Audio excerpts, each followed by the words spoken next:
हरे घोड़े की कहानी। एक शाम राजा अकबर अपने प्रिय बीरबल के साथ अपने शाही बगीचे की सैर के लिए निकले। वह बगीचा बहुत ही शानदार था। चारों ओर हरियाली ही हरियाली थी और फूलों की भीनी भीनी खुशबू वातावरण को और भी खूबसूरत बना रही थी।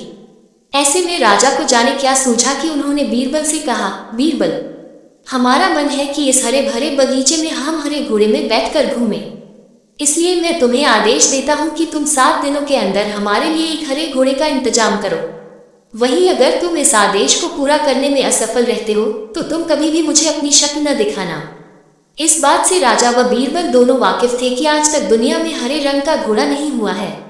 फिर भी राजा चाहते थे कि बीरबल किसी बात में अपनी हार स्वीकार करे।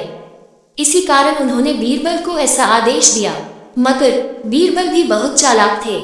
वो भली भांति जानते थे कि राजा उनसे क्या चाहते हैं। इसलिए वो भी घोड़ा ढूंढने का बहाना बनाकर 7 दिनों तक इधर उधर घूमते रहे।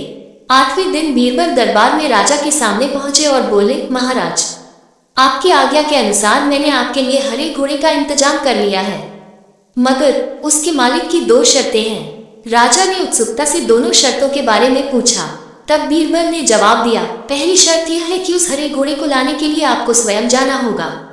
राजा इस शर्त के लिए तैयार हो गए। फिर उन्होंने दूसरी शर्त के बारे में पूछा। तब बीरबल ने कहा, घोड़े के मालिक की दूसरी शर्त यह है कि आपको घोड़ा लेने जाने के लिए सप्ताह के 7 दिन के अलावा कोई और दिन चुनना होगा। ये सुन राजा हैरानी से बीरबल की ओर देखने लगे।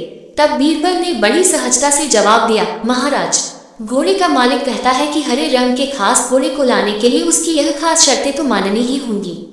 राजा अकबर बीरबल की यह चतुराई भरी बात सुनकर खुश हो गए और मान गए कि बीरबल से उसकी हार मनवाना वाकई में बहुत मुश्किल काम है। ये कहानी हमें यह सिखाती है कि सही सूझबूझ और समझदारी के साथ नामुमकिन लगने वाले काम को भी आसानी से किया जा सकता है।